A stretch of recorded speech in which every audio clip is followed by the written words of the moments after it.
de notre implantation, nous sommes en pourparlers avec certains réformateurs au sein de l'IFDG, donc nous allons essayer d'échanger, dialoguer et voir ensemble quels sont les congressistes qui vont participer bien entendu à ce congrès. Mais l'un dans l'autre, nous prenons la paix et l'unité au sein du parti parce que le plus important, c'est que le parti soit debout. Parce qu'aux yeux de tout ce qui se passe aujourd'hui, il y a des conflits très internes au sein du parti qui affectent bien entendu le dysfonctionnement du parti.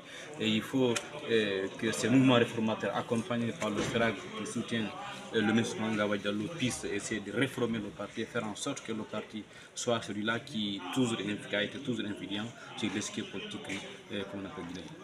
Bien avant votre décision d'organiser le congrès, est-ce que vous avez tenté de rencontrer ceux qui ont annoncé avant afin de permettre d'avoir vos candidatures et qu'est-ce qui s'est passé pour que vous décidiez ainsi?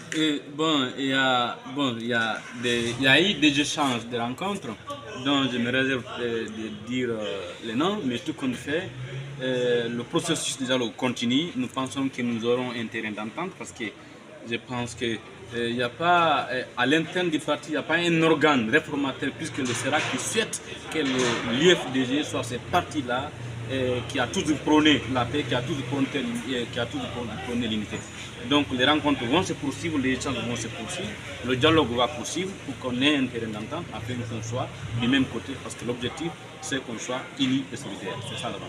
L'un des cadres interrogés par Africa Guinée a estimé que la page de Ousmane Gawal est déjà tournée au sein de l'IFDG comme l'a été le cas de Baoui. C'est son point de vue. Vous savez, il y a une question de rivalité qui se passe. M. Ousmane Diallo, je pense que c'est le candidat potentiel au sein de l'IFDG qui peut porter plus haut les couleurs de l'IFDG, avec son audace, avec sa franchise, son pragmatisme. Donc, ils sont jaloux de cela, mais je pense qu'il est temps d'oublier cette question de jalousie et voir l'intérêt du parti. C'est ce que j'ai conseillé bien entendu à ces cadres qui contestent, comment on appelle M. Ousmane Diallo. Ne craignez pas qu'on ait deux statuts pour une seule formation politique? Bon, nous ne voudrons pas que cela arrive. Mais si nos voisins de l'autre côté n'arrivent pas à comprendre, il aura ça. Donc, nous sommes dans la logique. Parce que, vous savez, le tribunal de premier instance de Dixine a déjà intimé au bureau politique de réintégrer immédiatement M. Ousmane Diallo parce que l'exclusion a été illégale. Les textes du parti n'ont pas été respectés. C'est clair, vous le savez, les textes du parti n'ont pas été respectés, donc il faudrait vraiment qu'on respecte les textes du parti. Et c'est pourquoi nous appelons aujourd'hui au sein du CERAC un mouvement réformateur. Nous voulons vraiment que d'ores et déjà que les textes du parti soient respectés. C'est ça, la démocratie à l'intérieur du parti, c'est ce que nous prenons. Si la crise continue, à qui ça profite? Bon, on verra la suite, mais tout compte fait, nous continuons notre petit chemin et nous pensons que nous allons y arriver.